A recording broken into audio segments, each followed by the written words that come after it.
Borda não tem um tratamento médico, eu digo medicamentoso. O border, o que acontece? O grande tratamento do border é terapia. Terapia psicólogo. Terapia, exatamente, psicólogo exatamente, que o Alex faz muito bem. Que é bom sempre ter um psicólogo junto com o psiquiatra, né? Claro, eu acho que é um casamento que não tem como você separar isso. Porque, assim, a terapia tem que caminhar junto.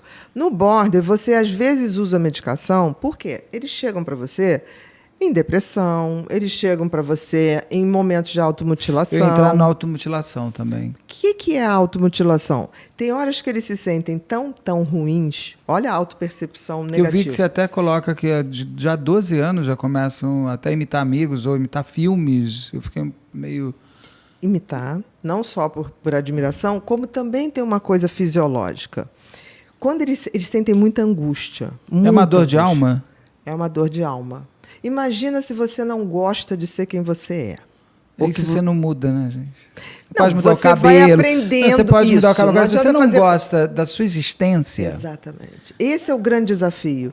É provar ao border que ele tem o seu valor, tem a sua identidade, que todo mundo é inteiro em si.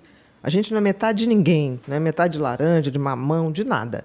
Agora, para eles é mais difícil entender isso. Então, você leva mais tempo para eles entenderem. Eu fico pensando, por exemplo, eu sou uma pessoa que eu gosto de ser quem eu sou. É bom, eu também não. Sabe? É como se fosse...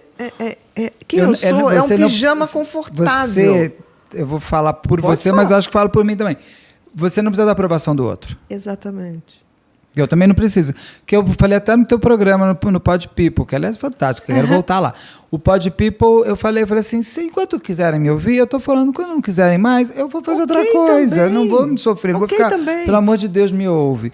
Isso é muito bom. Agora, o Borderline não tem essa autopreservação até, de você, a primeira coisa que você preservar é você mesmo. Sim, tipo assim, e entender, por exemplo, tem gente que não gosta da gente. Ah, bom, também não gosto de todo mundo. Não, mas vai me respeitar. Tudo bem, mas assim, você tem ali teu público que gosta de você. Sim. Tem outros que vai entrar ali para te provocar, mas ok. Só você, eu vejo as pessoas que estão ali numa mesma sintonia e tá bom. O que não está na sintonia, cara, não sou eu. Tá falando uma pessoa que não sou eu. O border vai se pegar só naquele... Tem 89 mil comentários bons.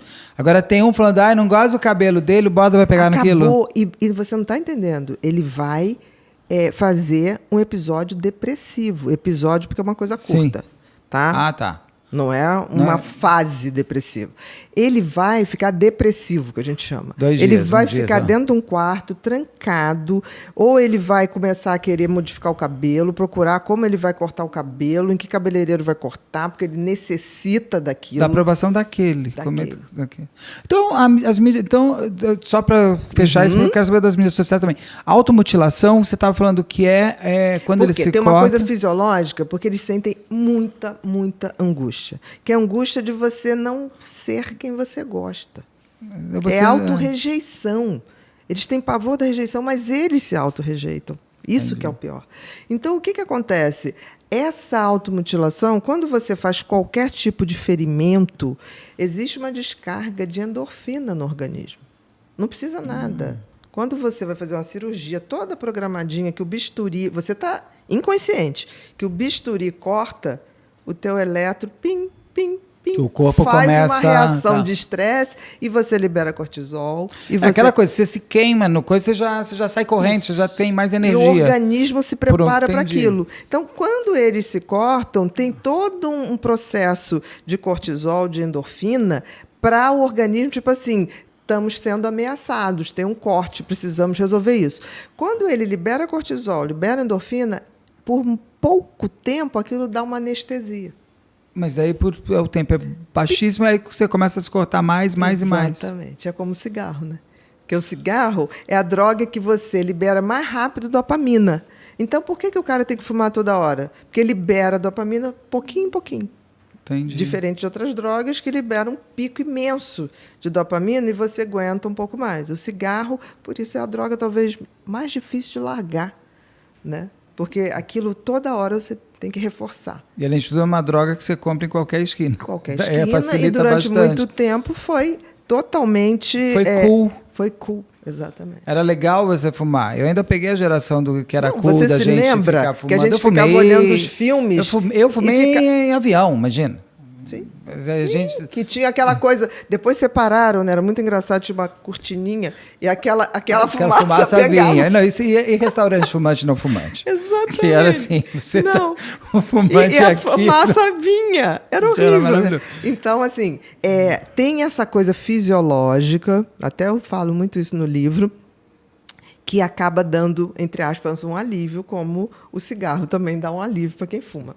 Então, a gente tem que treinar muito, porque, assim, vai escalando essa automutilação. E a pessoa se vicia, então, nessa automutilação? Pode acontecer. Essa escalada porque eu vou aumentando o grau da automutilação, contando que essa sensação de alívio vai ser um pouquinho maior. Começa com corda, começa com cartão, Exatamente. Pode chegar em automutilação Exatamente. Quando total. alguém se vicia numa droga, você começa com um pouquinho. Aí depois você quer mais um pouquinho. Você quer mais um pouquinho. Então tem que ter muito cuidado nesse processo de automutilação, porque pode ocorrer escalonar para uma coisa que sai um pouquinho de controle. E começa já nessa pré-adolescência, na adolescência? Em geral, o que acontece? O border tem essa personalidade aí que a gente estava colocando. Sim. As relações, quanto mais íntimas, mais conflitantes. Porque ela passa a cobrar, ela passa a cobrar. Isso que eu estou falando, não é só o afetivo. Se eu sou uma amiga e tenho uma amiga border, ela começa a depender de mim. Então, ela cobra. Mas onde é que você foi? Mas não para de viajar. E não, entendeu? Nesse sentido, ele começa a cobrar muito mais. Então, quando você vai na adolescência, é a primeira hora que o adolescente se pega numa relação afetiva, não é? A primeira paixão, que seja platônica. E também querer grupos, né? Querer fazer parte dos grupos, de ser amigo. Aí quer ser o popular, não consegue, daí pega o nerd, aquela coisa. É ali que o gatilho da rejeição destampa a personalidade border para virar o transtorno borderline. Tá. E ali pode começar a automutilação. Ali pode começar os ataques de fúria, pode começar aquela coisa de tentativas de não doer tanto, né? Ou que podem cursar com tentativas de autoextermínio ou suicídio, pode acontecer.